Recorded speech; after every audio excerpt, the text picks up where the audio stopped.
बिस्मिल्लाहिर्रहमानिर्रहीम। अस्सलाम वालेकुम नाजरीन, मैं हूं जमशेद अंसारी। नाजरीन, आज 1 नवंबर 2020 है और नाजरीन, आज की इस वीडियो में मैं आप लोगों की खिदमत में दो टैक्सी ड्राइवर्स का तज्जिया पेश करूंगा और वो तज्जिया सुनने के बाद आप खुद कंपैरिजन ड्रा कर सकते हैं कि पाकिस्तान की मीडिया स्क्रीन पे बराजमान चंद सीनियर सहाफियों, तज्जियाकारों, कालम निगारों, एंकर्स और एक टैक्सी ड्राइवर के तज्जिए में किसकी इंटेलेक्चुअल विजडम ज्यादा है और सियासी मामलात के हवाले से बसीरत आपको किसके तज्जिए में ज्यादा रिफ्लेक्ट होती हुई नजर आती है। नाजरीन, मेरी ये रूटीन है कि मैं महीने में 1-2 बार जरूर टैक्सी में ट्रैवल करता हूं, तो इस हफ्ते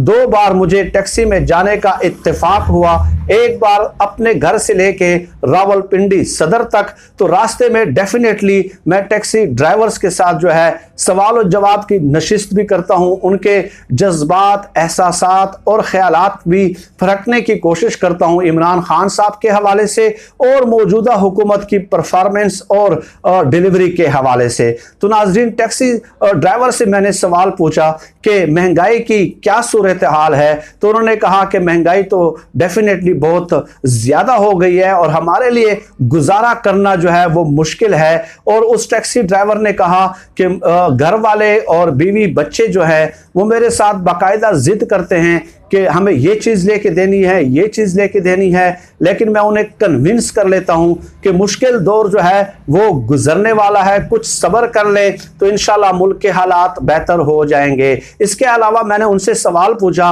कि क्या वजह है कि इमरान खान साहब उस तरह डिलीवर नहीं कर पा रहे जो कि कौम एक्सपेक्ट कर रही थी। तो उन्होंने कहा कि सर, आप उनका तज्जिया सुन लीजिएगा और उनकी सियासी बसीरत को आप दाद दिए बगैर नहीं रह सकेंगे। तो उन्होंने कहा कि सर, 11 की 11 पार्टियां जो हैं, जो माजी की पार्टियां हैं, वो सब यकजा हो गई हैं। इसके अलावा शुगर माफिया, आटा mafia, medicine mafia, petrol mafia, इन तमाम के तमाम माफियाओं ने अपनी जो कमर है वो कस ली है और इमरान खान साहब को नाकाम बनाने के लिए वो जो है ना आखिरी हद तक कोशिश कर रहे हैं। तो एक इमरान खान साहब सर उनके साथ लड़ रहे हैं, ये उन्होंने कहा कि वो उनके साथ लड़ रहे हैं, सरेंडर नहीं कर रहे। इमरान खान साहब ने शिकस्त तस्लीम नहीं की और ये जो 6-7 महीने हैं ये बहुत मुश्किल है इमरान खान साहब के लिए, लेकिन हम इमरान खान साहब के साथ इसलिए हैं कि इतने माफियाओं के इकट्ठे होने के बावजूद भी वो शिकस्त तस्लीम करने के लिए तैयार नहीं है। तो डेफिनेटली ये तमाम जो शॉर्टेज है या महंगाई के हवाले से जो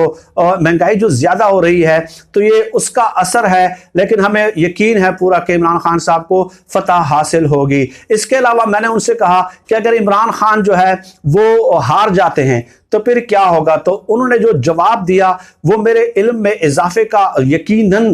मेरे इल्म में इजाफा हुआ है और ये पॉइंट उससे पहले मेरे जहन में नहीं आ रहा था। तो उन्होंने कहा कि इमरान खान साहब अगर खुदा ना खास्ता नाकाम हो जाते हैं तो सर उसके बाद जब ये लोग बरसरे इख्तिदार अगर दोबारा आएंगे तो वो इतनी लूट मार करेंगे कि आपके कानों से धुआं निकल जाएगा। तो मैंने कहा कि इसकी क्या वजह है, तो उन्होंने कहा कि इसकी वजह यह है कि अब एक थर्ड फोर्स जो है वो इमरान खान साहब की सूरत में मौजूद है, जो कि इन तमाम पार्टियों के रास्ते में एक बहुत बड़ी रुकावट है, बल्कि एक पहाड़ है, एक चैलेंज है इमरान खान साहब। तो वो उनकी वजह से जो है इस तरह जो है ना वो फ्रंट फुट पे आके खेल नहीं सकते। इमरान खान साहब चाहे अपोजिशन में हो तो उनके लिए एक चैलेंज होते हैं, चाहे हुकूमत में हो तो उनके लिए एक चैलेंज होते हैं। लेकिन अगर खुदा ना खास्ता इमरान खान साहब नाकाम हो गए तो उसके बाद ये लोग जब बरसरे इख्तिदार आएंगे तो ये तो एक दूसरे का हिस्सों का भी बहुत ख्याल रखते हैं और फिर इनके जहन में ये होगा कि अब चूंकि पाकिस्तान के पास, अवाम के पास एक कोई और ऑप्शन है ही नहीं हमारे अलावा, हम ही आखिरी ऑप्शन है और वो एक जो तजर्बा था वो नाकाम हो गया है,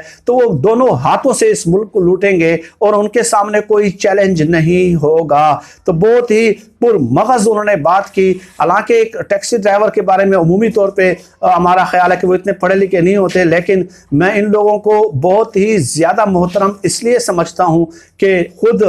इस्लाम का हुक्म है कि रिज़्क़ हलाल कमाने वाला जो है वो अल्लाह का दोस्त है। मेरे नज़रों में उनकी हैसियत, उनका मर्तबा, उनका मकाम, उनका तज्जिया, उनका तबसरा जो है वो इन एंकर से 1000 गुना ज्यादा मुकद्दम है। और डेफिनेटली जो उन्होंने बातें की वो मैंने आप लोगों की खिदमत में पेश कर दी। इसके अलावा दूसरी बार जो मुझे टैक्सी में जाने का इत्तेफाक हुआ वो चंद रोज कबल उस दिन मेरे साथ आबिद दलीप साहब भी थे और हमने जल्दी में इमरजेंसी में जो है सुप्रीम कोर्ट पहुंचना था। जस्टिस काजी फाइज ईसा और मतीउल्लाह जान केसेस की समाअत थी तो उनको कवर करना जरूरी था। तो टैक्सी ड्राइवर से मैंने आबिद दलीप साहब की मौजूदगी में सवाल पूछा कि सर इमरान खान साहब क्या कर रहे हैं, महंगाई तो बहुत ज्यादा नहीं हो गई? तो उन्होंने कहा कि इमरान खान साहब का जो नजरिया रोज अव्वल से था नजरिया आज भी उनका वही है, उन्होंने अपने नजरिए पे जो है वो कंप्रोमाइज नहीं किया। तो मैंने कहा क्या मतलब? कहते हैं मतलब यह है कि गुज़श्ता 20-25 सालों से इमरान खान साहब ये कह रहे हैं कि मैं इन करप्ट लोगों के साथ नहीं बैठूंगा, मुज़ाकरात नहीं करूंगा, कंप्रोमाइज नहीं करूंगा,